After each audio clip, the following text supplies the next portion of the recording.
நண்பர்களை, Thrissur coastal மேரத்தானுக்கு prepare பண்ற சீரீஸ்ல இன்னைக்கு வந்து டே 7, ஒரு அழகிய மழை நாள்ல ஒரு அழகிய ஓட்டம் 10 கிலோமீட்டர் ஓடி முடிச்சுட்டு டே 6 நேற்றுக்கு வீடியோ வரல. அதுதான் என்னன்னு இப்ப நான் சொல்ல போறேன். ஆக்சுவலி நேற்றுக்கு ஷெட்யூல் படி 21 கிலோமீட்டர்ஸ் லாங் ரன், அடுத்த வாரம் சண்டே நமக்கு வந்து ஹாஃப் மேரத்தான். அதுக்கு முன்னாடி வீக் வந்து ஒரு லாங் ரன் பண்ணலாம் அப்படின்னு சொல்லிட்டு ஒரு ஐடியாவோட 21 கிலோமீட்டர்ஸ் ஓடலாம் அப்படின்னு சொல்லிட்டு வந்தேன். காலையில வந்து ப்ரீ ஒர்க் அவுட்டா பீனட் பட்டர், பன்னு, அப்புறம் வாழைப்பழம் இது எல்லாமே சாப்பிட்டுட்டு ஓரளவு கொஞ்சம் கார்ப்ஸ் ஏற்றிட்டு வரலாம்னு சொல்லிட்டு தான் வந்தேன். என்னாச்சுன்னு தெரியல, என்னால் இங்கே வந்து ஒரு 500 மீட்டர்ஸ் கூட ஓட முடியல. ரொம்ப நாசியா, ரொம்ப வாமிட்டிங் சென்ஸ் ஆகி தலை சுற்றுற மாதிரி ஆகி 1 கிலோமீட்டர் கூட ஓடல. 1 கிலோமீட்டர் கம்மியாக தான் ஓடி கொஞ்சம் நடந்து முடிச்சு நான் வந்துட்டேன். நேற்று ஃபுல்லாகவே ஒரு மாதிரியாவே இருந்துச்சு. அதை பற்றி யோசிச்சுட்டே இருந்தேன். ஒருவேளை நான் எடுத்த ஃபுட்டு சரியில்லையா, அதை பற்றியே ஒரே சிந்தனையாகவே இருந்துச்சு. நேற்றுக்கு இன்னைக்கு எப்படியாச்சும் ஒரு 10 கிலோமீட்டர்ஸ் ஓடிடணும்னு சொல்லிட்டு ஓட ஆரம்பித்தேன். ஆனால் இன்னைக்கு 10 கிலோமீட்டர்ஸ் ஒரு ஈஸி ரன்னாகவே முடிக்க முடிஞ்சிச்சு. ஃபினிஷ் கூட ரொம்ப ஸ்ட்ராங் ஃபினிஷாக பண்ணேன். அப்படி பண்ணக்கூடாது, இருந்தாலும் ஒரு ஆர்வத்தில் பண்ணிட்டேன். அப்போ இன்னைக்கு ரன் முடிச்சுட்டு வந்து முகமது ஹாரிஸ் ப்ரோ மீட் பண்ண. அவர் ரெகுலராக ரன் பண்ணிட்டு இருக்காரு. அவரோட ப்ரொஃபைல் நான் டேக் பண்ணுறேன், அவரோட வீடியோஸ்லாம் பாருங்க. அவர்கிட்ட நான் இதை பற்றி நான் கேட்டிருந்தேன், நிறைய டிஸ்கஸ் பண்ணிட்டு இருந்தோம்.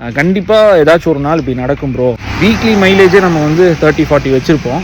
அப்படி இருக்கும்போது கூட ஏதாச்சும் ஒரு நாள் வந்து 1 கிலோமீட்டர் தான் ஓட முடியும். அப்படி நடக்கும்போது நம்ம அதை வந்து அக்செப்ட் பண்ணிட்டு ஓடாம விட்டுறணும். அடுத்த நாள் வந்து அதை நம்ம கண்டினியூ பண்ணுங்கிற மாதிரி கொஞ்சம் கரெக்டாக கைட் பண்ணாரு. அதே மாதிரி இந்த பீனட் பட்டர் வந்து அவாய்ட் பண்ண சொன்னாரு. வாழைப்பழம் சாப்பிட்டுட்டு ஓடிக்கலாம்னு சொன்னாரு. அதனால நான் என்ன சொல்ல வரேன்னா, எல்லா நாளும் ஒரு நாள் போல இருக்காது. ஒரு நாள் அப் இருக்கும், ஒரு நாள் டவுன் இருக்கும். டவுன் நினைச்சு வருத்தப்படாம நம்ம என்ன பண்ணணும்னு நினைக்கிறோமோ அதை தொடர்ச்சியா பண்ணிட்டே இருந்தோம்னா அதுக்கான ரிசல்ட் கிடைக்கும்னு நினைக்கிறேன். அவர்கிட்ட பேசுனது நிறைய இன்சைட்ஸ் கிடைச்சிச்சு. நாளைக்கு வந்து ஒரு ரன் சேர்ந்து பண்ணுவோம். நாளைக்கு பார்க்கலாம்.